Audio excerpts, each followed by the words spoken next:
Hello students, 1 marks question series में आज पढ़ाएंगे हम आपको कंपैरेटिव स्टेटमेंट्स। ठीक है, इसके बाद जो नेक्स्ट सीरीज़ आएगी वो आएगी कॉमन साइज स्टेटमेंट की। ओके, स्टार्ट करेंगे कंपैरेटिव स्टेटमेंट का। First question, the most commonly use tools for financial analysis. सबसे ज़्यादा कौन सा टूल यूज़ किया जाता है? कंपैरेटिव, कॉमन साइज है या फिर अकाउंटिंग रेशियोज़ है? सारे ही यूज़ किए जाते हैं।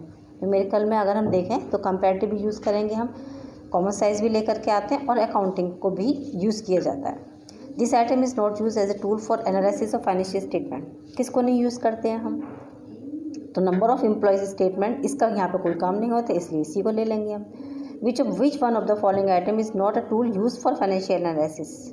कौन सा नहीं है? कंपैरेटिव है, रेशियोज भी होते हैं, कॉमन साइज भी होता है। इसका मतलब स्टेटमेंट और डिविडेंड डिस्ट्रीब्यूशन का यहाँ कोई काम नहीं, इसलिए इसी को नहीं यूज़ किया जाता। Next, which one of the following item is not a method tool of analysis of financial statement? कौन सा है भाई? तीनों देख रहे हैं ना, स्टेटमेंट ऑफ अफेयर्स नहीं होता। विच one of the following item is not a method of analysis of financial statement? Statement of receipts and payment account. ये कहाँ बनाया जाता है? रिसीट्स एंड पेमेंट अकाउंट ये बनता है हमारे एनपीओज में, नॉट फॉर प्रॉफिट ऑर्गेनाइजेशंस में। Which one of the following item is not a method tool of analysis of financial statement? Statement of trade receivables. Which one of the following is the objective of comparative statement? Comparative statement का एक objective, to make the data simpler, indicate the trend और to help in forecasting. सारे ही तो हैं, तो all of the above ले लेंगे। विच of the following is device of the comparative statement? तीनों ही चीज़ें हैं, all of the above. Comparative balance sheet क्या चीज़ होती है? Comparative balance sheet present change in the various item of balance sheet. किन किन आइटम में, वेरियस आइटम में क्या क्या चेंजेस हुए हम उसको प्रेजेंट करते हैं यहाँ पर। ठीक है, उसके लिए यूज़ किया जाता है ये। आगे चलते हैं।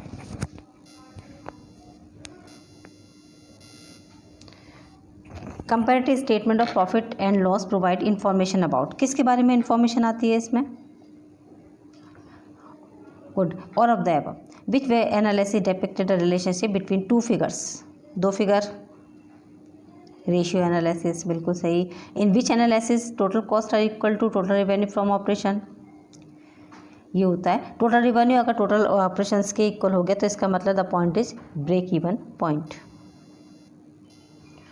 Fixed assets of a company increase from 3 lakh to 4 lakh, 3 से 4 हो गई, तो परसेंटेज कितना चेंज हुआ है? परसेंटेज हुआ है हमारा 1 लाख इंटू 100 अपॉन 3 लाख होगा ना, तो 33.33%। A company's current liabilities decrease from 4 lakh से टू 3 लाख, तो what is the percentage of change? इसमें कितना चेंज हुआ? तो 1 lakh into 100 upon 4 lakh, 25%। A company's working capital is 10 lakh, क्या हो गया? नेगेटिव बैलेंस है। ठीक है, in the year 2018 it become 15 lakh, positive balance हुआ इन द ईयर 19। तो what is the percentage of change? कितना चेंजेस हुआ है? वो बहुत बहुत बड़ा है। ठीक है, परसेंटेज निकालेंगे हम, वो नेगेटिव था तो पहले तो ये ऐड हो जाएंगे ना, 10 प्लस 15 हो जाएगा। अगर हम चेंज करते हैं तो 25 हो जाएगा। ये 250% चेंज हो गया है।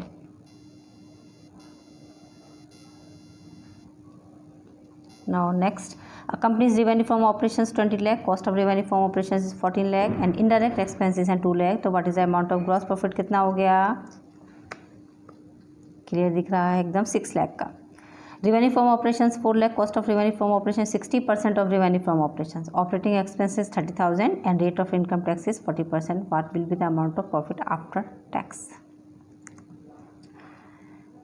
cost of revenue from operations है 60% का, ठीक है, और ऑपरेटिंग एक्सपेंसेस 30,000 रुपीज़ के। जब को कैलकुलेट करके लेके आ रहे हैं हम, तो ये बन रहा है हमारा 78,000 रुपीज़ का। Revenue from operations 8 lakh, gross profit है 32% ratio, indirect expense 10% of gross profit and income tax 40%। What will be the amount of profit after tax? Calculate करेंगे, 1,38,240। रेवेन्यू फ्रॉम ऑपरेशन से 4 लाख का, cost of revenue from operation 60% of revenue from operation, indirect expense 15% of gross profit, income tax 40%, net profit हमें after tax calculate करना है 81,600। Payment of income tax is consider, इसे क्या consider करते हैं, ये इनडायरेक्ट एक्सपेंसेस होते हैं। इंटरेस्ट ऑन लोन क्या उसे होते हैं, ये भी इनडायरेक्ट टैक्सेस होते हैं, इनडायरेक्ट एक्सपेंसेस, सॉरी टैक्सेस बोल रहे हैं। Revenue from operations less cost of revenue from operation, इसे क्या कहते हैं हम, ग्रॉस प्रॉफिट कहते हैं। Which objective is not fulfilled by comparative statement of profit and loss, क्या नहीं इसमें फुलफिल किया जाता, to show the change in financial position.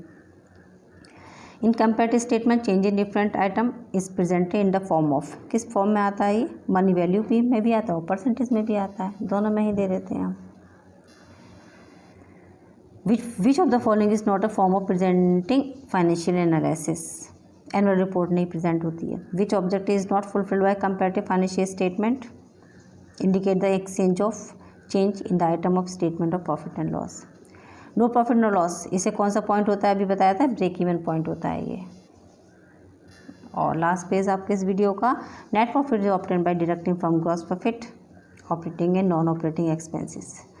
Amount left after deducting gross profit and revenue from operation generally, इसे ये क्या होता है, ये सारे ही होते हैं, ये कॉस्ट और रेवेन्यू फ्रॉम ऑपरेशन भी हो सकता है, मटेरियल कंज्यूम्ड भी हो सकता है, opening inventory plus purchase minus closing inventory भी हो सकता है। All of F, what is the gross profit plus material consumed, ये होते हैं हमारे रेवेन्यू फ्रॉम ऑपरेशंस। ओके, ये तो हो गया आपका comparative statement. Common size statement के साथ आप नेक्स्ट वीडियो में हम मिलेंगे। ओके चिल्ड्रन, इसको रिवाइज करें, इससे रिलेटेड कोई भी क्वेरी हो तो आप मुझे कमेंट बॉक्स जा करके कमेंट कर सकते हैं। हम टेलीग्राम पर भी मिल सकते हैं, उसका आप लिंक डिस्क्रिप्शन पे आपको मिल जाएगा। Okay children, then take care, good bye.